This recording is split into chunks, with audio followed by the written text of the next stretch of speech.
Assalamualaikum warahmatullahi wabarakatuh, and very good morning or evening, or basically just a very good day to everyone that's watching this vlog.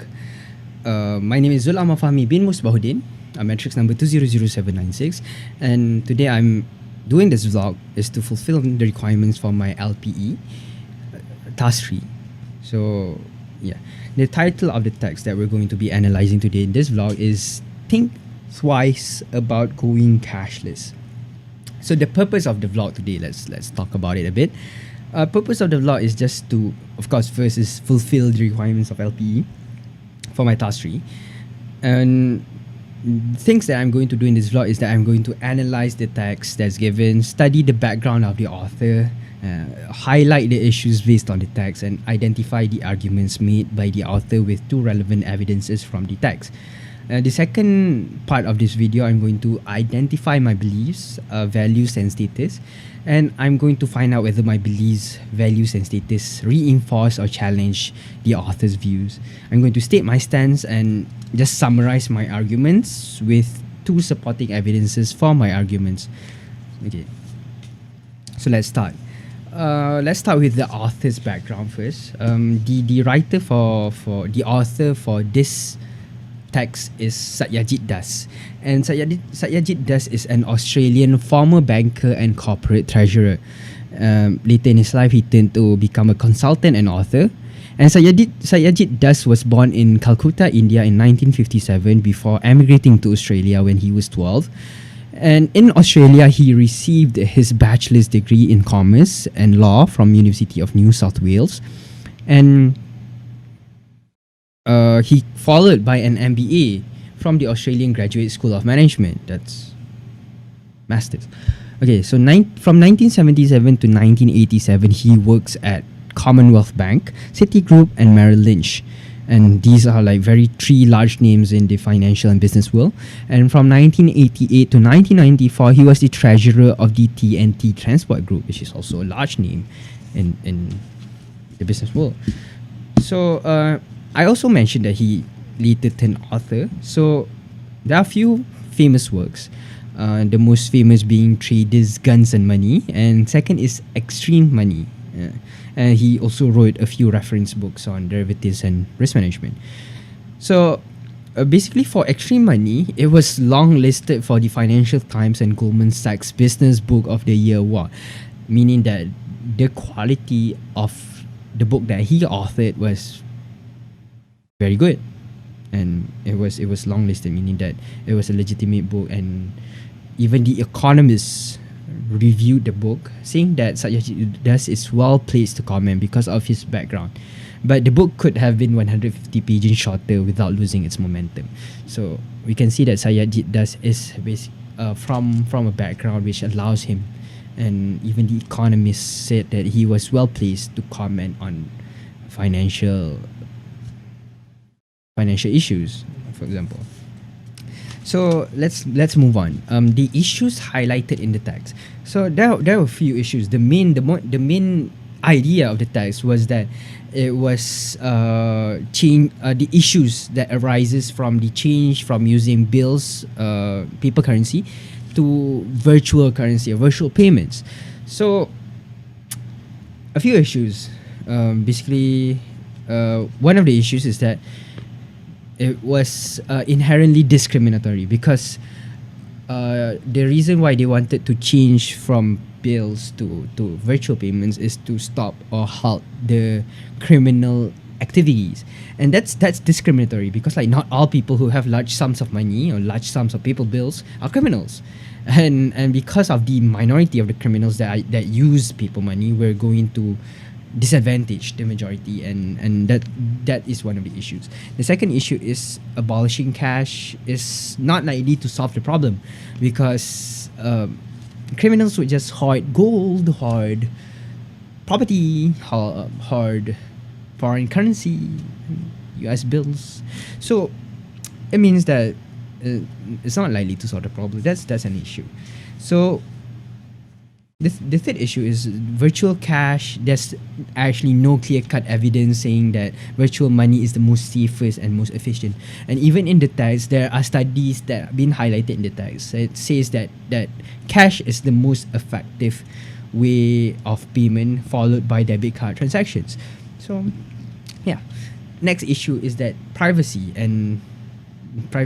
The use of virtual cash would give personal information to the government, to the company that we're purchasing from or doing transactions with. And the issue is that everyone can benefit from anonymity, not just criminals. So even normal people, they prefer to keep their identity a secret and just to be anonymous. So, but the thing is that even with like all of these things, it also increases online fraud and cyber theft because of the personal information online and on the virtual payment sites. So, yes, that is a concern and also an issue. Fifth one and last one is that the usage of the money, and a lot of poor and old people around the world, they still utilize cash, paper, currency. And the issues is that the cost of converting everything to virtual virtual payments, transactions can add up, meaning that the cost will increase. So Satyajit has basically said that we have to face this kind of challenges or this kind of questions truthfully, instead of hiding behind politically palatable arguments. That is what he said in the text. And radical change can actually worsen the situation, especially like in this climate, right? So the arguments made by Satyajit does is that the arguments itself that was made to go cashless are not convincing. So, for example, one of the arguments, the supporting evidence that is given to the argument made is that banning cash is discriminatory. And in the text itself, it said that this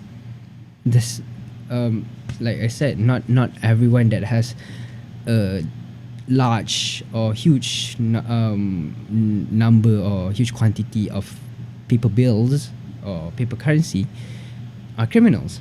So that's discriminatory, and there's no differentiation between legal and illegal usage of money. So it really actually, discriminates. Yeah, it's discriminatory and it's disadvantages the majority over the minority of criminals that use paper money, right, for example.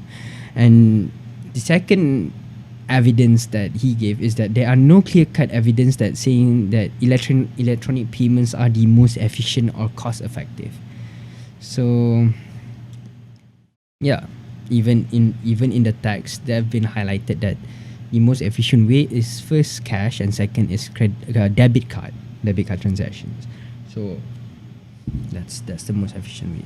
So these are the arguments made by Satyajit Das. So let's move on to my beliefs, identifying my beliefs, my values, and my status.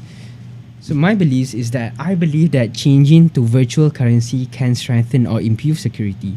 So, for example, you're less likely to get robbed because everyone is not carrying cash. You're just using virtual payments.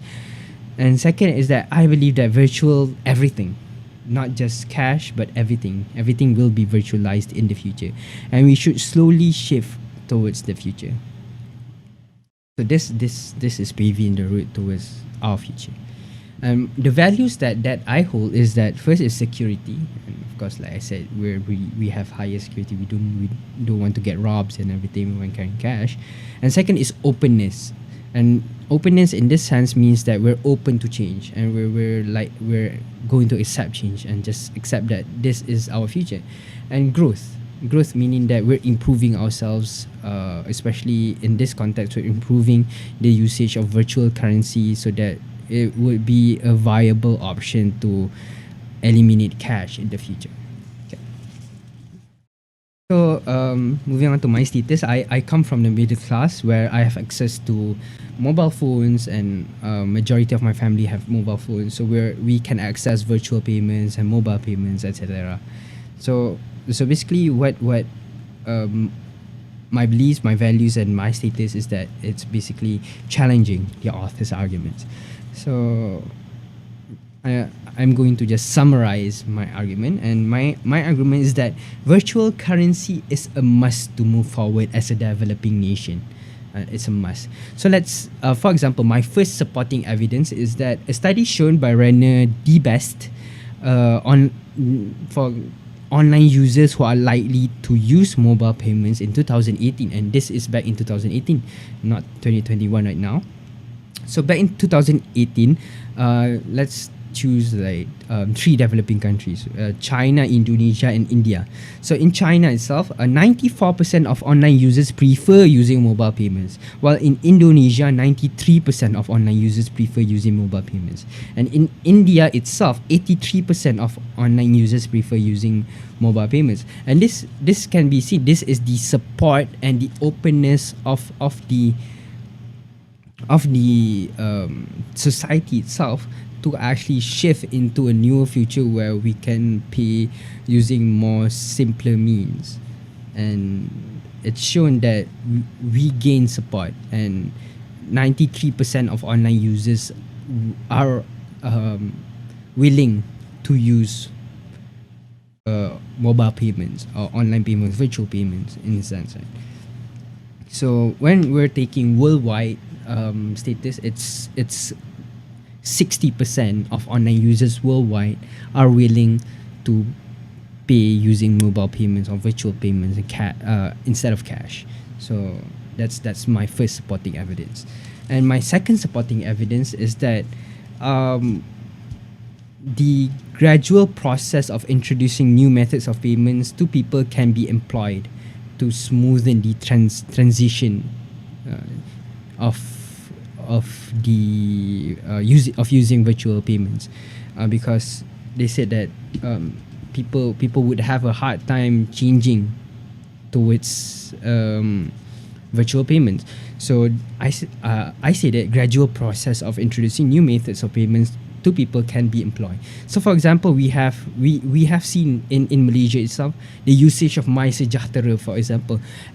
The gradual process of implementing MySejahtera, firstly, we give them the ability to scan MySejahtera, install the app on the phone, or write in registration book. And this is the first phase. And as we gradually get used to the new norm, to the function of MySejahtera in registering in every store, in every place that we actually go to, then we start removing the books one by one, and we start reducing the number of people that can use the books, and we start enforcing that everyone has to use MySejahtera.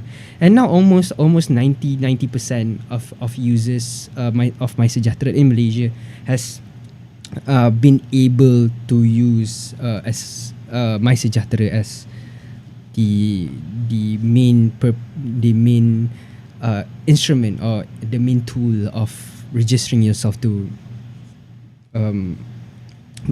places that you're going to. So this can be also employed in using virtual payments, such as line payment or WeChat payment or Maybank to you, virtual payments, and we can slowly implement this. And it's not a change overnight. It can be gradual change. So we're reaching the end of this vlog. My hope is that I have opened the watches. I have opened your eyes to actually see the benefits of us gradually changing to virtual payments, and not just abolishing cash overnight. We gradually change to virtual payments, basically. So I want to thank the people that are watching my video, and I hope that this video has helped open your eyes and actually change your mindset towards virtual payments. So thank you. My name is Zul Amafami. Thank you for watching my video. Stay subscribe to my channel and stay tuned for more content.